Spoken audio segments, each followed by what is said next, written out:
దేశంలోనే అతిపెద్ద property show NAREDCO property show మళ్ళీ మన గుంటూరులో మీకోసం.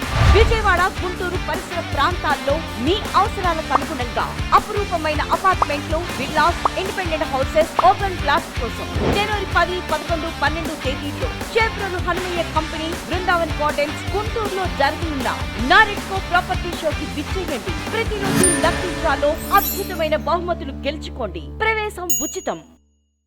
ఈ రోజు నేను ఇక్కడికి వచ్చింది మళ్ళీ పడకేసినటువంటి నిర్మాణ రంగాన్ని పైకి తీసుకురావాలి అనే ధ్యేయంతో నేను ఇక్కడికి వచ్చాను.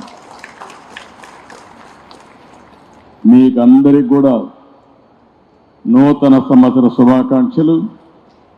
తొందరలోనే సంక్రాంతి కూడా వస్తుంది. సంక్రాంతి శుభాకాంక్షలు.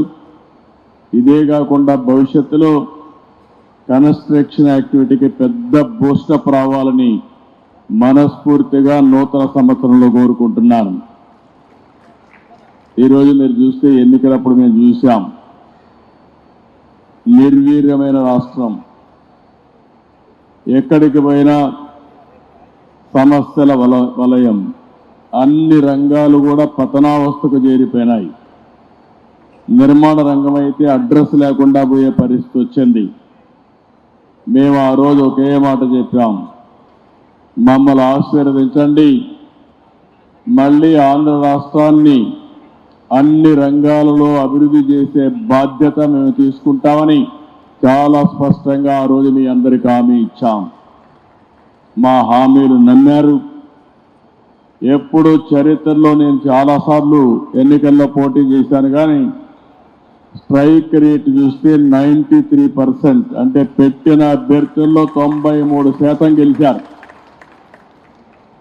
అదే సమయంలో 57% ఓట్లు కూడా వేశారు. ఆ నమ్మకంతోనే మేము వచ్చిన వెంటనే మీరు ఒక్కసారి ఆలోచిస్తే పునర్నిర్మాణం ప్రారంభించాం. ఎటు చూసినా విధ్వంసమే, ఎటు చూసినా అంధకారమే. ఎటు పోవాలంటే కూడా ఇప్పటికి కూడా మాకు ఇంకా చాలా సమస్యలు ఉన్నాయి. కానీ అడుగడుగునా ప్రతి ఒక్కరోజు కూడా ఆలోచిస్తున్నాం.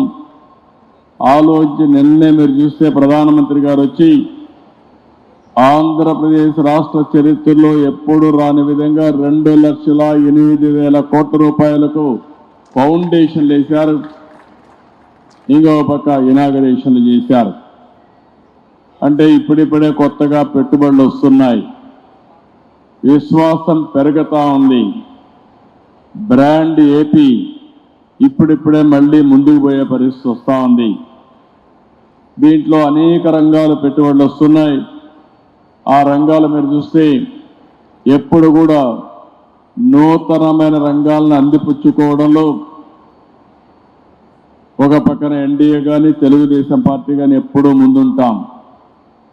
ఈరోజు మీరు చూస్తున్నారు, 95లో హైదరాబాద్లో ఏమీ లేని సమయంలో అంచెలంచెలుగా అభివృద్ధి చేసి ఈరోజు ఇండియాలోనే నెంబర్ 1 సిటీగా, మోస్ట్ లివబుల్ సిటీగా తయారు చేశామంటే ఆ రోజు చేసిన ఫౌండేషనే.